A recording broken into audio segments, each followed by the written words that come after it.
Hi friends, ഇന്നത്തെ നമ്മുടെ വിഭവമാണ് ഇറച്ചിപ്പുട്ട്.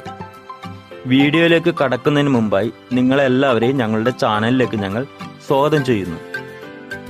നമ്മൾ അതിനായിട്ട് ഉപയോഗിക്കുന്നത് ഒരു 250 ഗ്രാം ഇറച്ചിയാണ്. നമ്മൾ ഇറച്ചി ഇപ്പോൾ നന്നായിട്ട് കഴുകിയെടുക്കുക.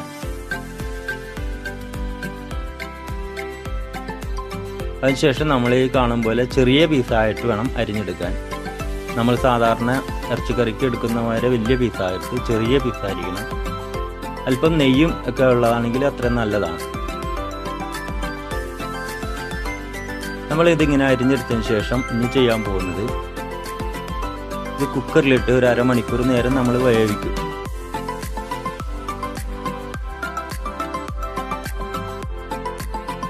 ആവശ്യത്തിനുള്ള ഉപ്പും ചേർക്കും.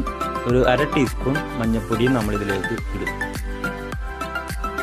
അതിനുശേഷം നമ്മളിത് കുക്കറിൽ വെച്ച് ഒരു അരമണിക്കൂർ നേരം നമ്മൾ വേവിക്കും.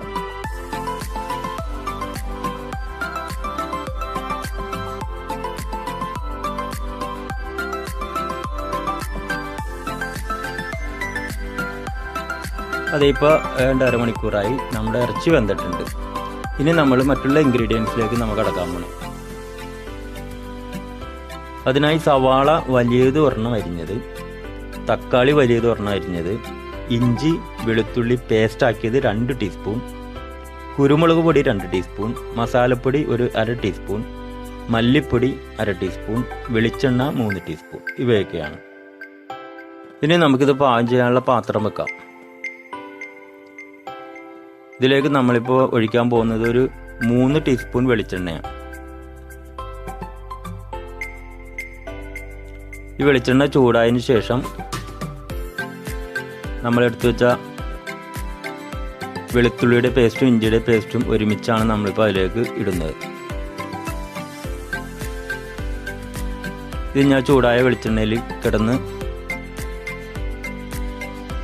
ഒരു ചുവന്ന അവസ്ഥയിലേക്ക് ഇത് മൂത്ത് വരണം. ഇതുപോലെ. ഇപ്പം നമ്മൾ അതിലേക്ക് ഇടുന്നത് അരിഞ്ഞു വെച്ച സവാളയാണ്. ഇതുപോലെ തന്നെ ഒന്നും കൂടി ഇളക്കി സവാളയും ഒന്ന് മൂത്ത് വരണം. അതിനുശേഷമാണ് നമ്മൾ തക്കാളി ഇടാൻ പോണേ.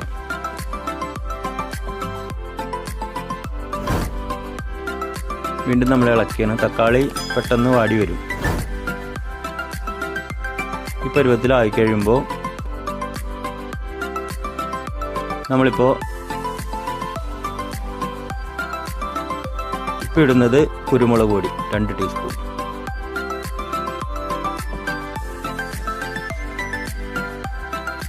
ഇത് മല്ലിപ്പൊടി 1 ടീസ്പൂൺ, മസാലപ്പൊടി അത് 1/2 ടീസ്പൂൺ. എന്നിട്ട് ഇതുപോലെ നന്നായിട്ട് മൂപ്പിച്ചെടുക്കുക. നന്നായിട്ട് മൂത്ത് വരുമ്പോഴേക്കും അതിൻ്റെ ആ കുത്തലെല്ലാം മാറിയിട്ടുണ്ടാവും. ഇതിലേക്കാണ് നമ്മൾ കുക്കറിൽ നമ്മൾ വേവിച്ച് വെച്ചിരുന്ന ഇറച്ചിയാണ് ഇപ്പോൾ നമ്മൾ അതിലേക്ക് ഇട്ടത്. ഇത് ആ മസാലയായിട്ട് നന്നായിട്ട് ഇതുപോലെ ഇളക്കി ഒന്ന് മിക്സ് ചെയ്തതിന് ശേഷം നമ്മളിത് മൂടി വെച്ച് നമ്മളിത് വേവിക്കും. ആ മസാല എല്ലാം ഇറച്ചിയിൽ പിടിക്കാൻ വേണ്ടിയിട്ടാണ് നമ്മൾ വേവിക്കുന്നത്. ഇപ്പോൾ ഏതാണ്ടൊക്കെ ഒന്ന് വെന്തിട്ടുണ്ട്. മസാലയൊക്കെ ഇട്ട് നന്നായിട്ട് പിടിച്ചിട്ടുണ്ട്. എന്നാലും നമുക്കിതൊന്നും കൂടി ഒന്ന് ഡ്രൈ ആക്കി എടുക്കണം. ഇതുപോലെ നന്നായിട്ടൊന്ന് ഡ്രൈ ആയിട്ടുണ്ട്. ഇതാണ് നമ്മൾ ഇറച്ചിപ്പൂട്ടിനായിട്ട് ഉപയോഗിക്കുന്ന ഇറച്ചി. ഇത് നമ്മളിപ്പോൾ ഒരു പാത്രത്തിലേക്ക് മാറ്റി വയ്ക്കുക.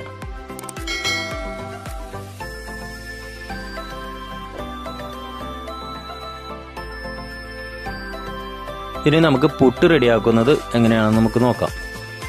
നമ്മൾ അതിനായിട്ട് ചിരണ്ടി വെച്ച തേങ്ങ ആദ്യം ചിരട്ടയിലേക്ക് ആദ്യം ഇട്ടിട്ടുണ്ട്. അതിൻ്റെ മുകളിലേക്കാണ് പുട്ടിൻ്റെ പൊടി നമ്മൾ വാരിയിടുന്നത്. നമ്മൾ ഏതാണ്ട് ഒരു പകുതിക്ക് മേലെ നമ്മൾ പൊടി ഇട്ടിട്ടുണ്ട്. അതിൻ്റെ മേലെയാണ് നമ്മളിപ്പോൾ റെഡിയാക്കി വെച്ചിരിക്കുന്ന ഇറച്ചി നമ്മൾ ഇടുന്നത്. ഇറച്ചി ഇതുപോലെ ചിരട്ടയിൽ എല്ലായിടത്തും ചെല്ലത്തക്ക രീതിയിൽ ഇതുപോലെ ഇടുക.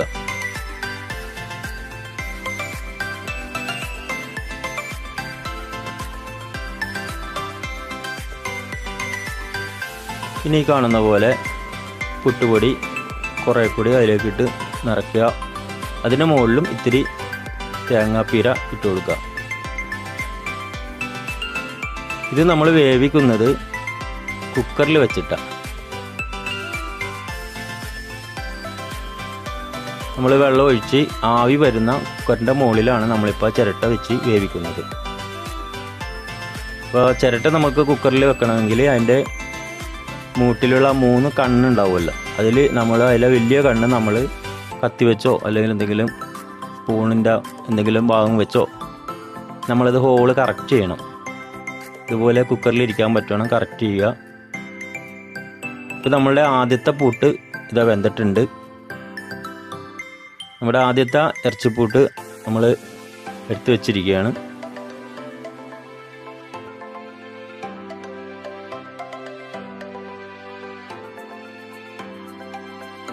ഇനി നമുക്ക് അടുത്തത് ഇതുപോലെ തന്നെ നമുക്ക് വേവിച്ചെടുക്കാം. നമ്മളതിനായിട്ട് ആദ്യം ചിരട്ടിലേക്ക് തേങ്ങാപ്പീര ഇട്ട് അതിനുശേഷം പുട്ടുപൊടിയാണ് ഇപ്പോൾ നമ്മൾ ഇടുന്നത്.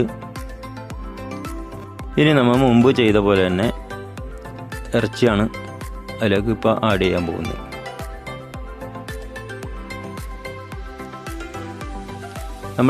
നമ്മളിപ്പോൾ എടുത്തിരിക്കുന്ന ഇറച്ചി ഇത്തിരി ചാറ് കുറവായിട്ടാണ് എടുത്തിരിക്കുന്നത്. നിങ്ങൾക്ക് വേണമെങ്കിൽ ഇത്തിരി കൂടി ചാറ് കൂട്ടിയെടുക്കുക. ചാറ് കൂട്ടിയെടുത്താൽ ആ അരിപ്പൊടിയിലേക്ക് ചാറൊക്കെ ഇറങ്ങിക്കഴിയുമ്പോഴേക്കും നമുക്ക് കഴിക്കാനായിട്ട് കൂടുതൽ നന്നായിരിക്കും.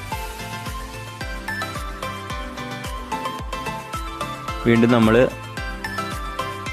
പുട്ടുപൊടി ഇട്ട് ഞാൻ അതിൻ്റെ മേലെ ഇത്തിരി കൂടി തേങ്ങാപ്പീരയും കൂടി വെച്ച് ഇത് നമ്മൾ വേവിച്ചെടുക്കാൻ പോണേ.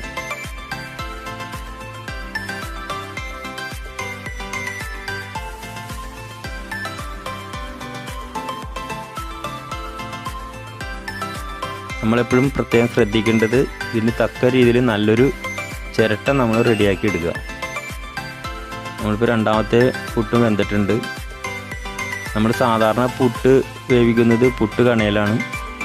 നമ്മുടെ ഇറച്ചിപ്പൂട്ട് നമ്മൾ വേവിക്കുന്നത് ഇപ്പോൾ ചിരട്ടക്കകത്ത.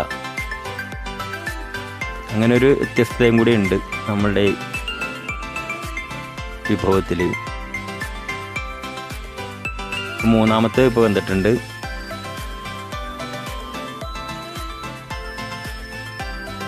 നമ്മൾ ഇറച്ചിയിൽ ഇത്തിരി കൂടി ഗ്രേവിയൊക്കെ ഉണ്ടെങ്കിൽ ഇതുപോലെ വെന്ത് വരുമ്പോൾ ആ താഴത്തേക്ക് ആ ഗ്രേവി ഇറങ്ങിയിട്ടുണ്ടാവും. അപ്പോൾ നമുക്ക് ഇതുപോലെ തന്നെ ഞങ്ങൾ കുഴച്ച് നമുക്ക് കഴിക്കാം. നമുക്ക് വേണമെങ്കിൽ ഇതിൻ്റെ ഇതുപോലെ ഇറച്ചിക്ക് പകരം വെജിറ്റബിൾ കറിയോ ഒക്കെ ഉണ്ടാക്കിക്കഴിഞ്ഞാൽ അങ്ങനെ അതും വെച്ചിട്ട് നമുക്ക് ഇതുപോലെ തന്നെ ചിരട്ടയിൽ പുട്ടാക്കി എടുക്കാവുന്നതാണ്. നമ്മളിപ്പോൾ എടുത്തത് ഇറച്ചിയിലാണ്. നമ്മൾ ചെയ്യുന്നത് ഇറച്ചിപ്പൂട്ട്, വെജിറ്റബിളും നമുക്ക് ചെയ്യാം. ഞങ്ങളുടെ ഇറച്ചിപ്പൂട്ട് നിങ്ങൾക്ക് എല്ലാവർക്കും ഇഷ്ടമായെന്ന് ഞങ്ങൾ വിചാരിക്കുന്നു. നിങ്ങൾ ഞങ്ങളെ സപ്പോർട്ട് ചെയ്യണം. അതിൻ്റെ ഭാഗമായിട്ട് നിങ്ങൾ ഞങ്ങളുടെ ഈ വീഡിയോ നിങ്ങളുടെ ഫ്രണ്ട്സിനും മറ്റുള്ള ഫാമിലിയിലുള്ള എല്ലാവർക്കും നിങ്ങളിത് ഷെയർ ചെയ്യുക. അതുപോലെ ഞങ്ങളുടെ ഈ ചാനൽ ഇതുവരെ നിങ്ങൾ സബ്സ്ക്രൈബ് ചെയ്തിട്ടില്ല എങ്കിൽ ഉടൻ തന്നെ സബ്സ്ക്രൈബ് ചെയ്യുക. ഇനി വ്യത്യസ്തമായ നല്ലൊരു അടിപൊളി വിഭവമായിട്ട് നിങ്ങളുടെ മുന്നിലേക്ക് ഞങ്ങൾ വരുന്നവരേക്കും good bye. God bless U.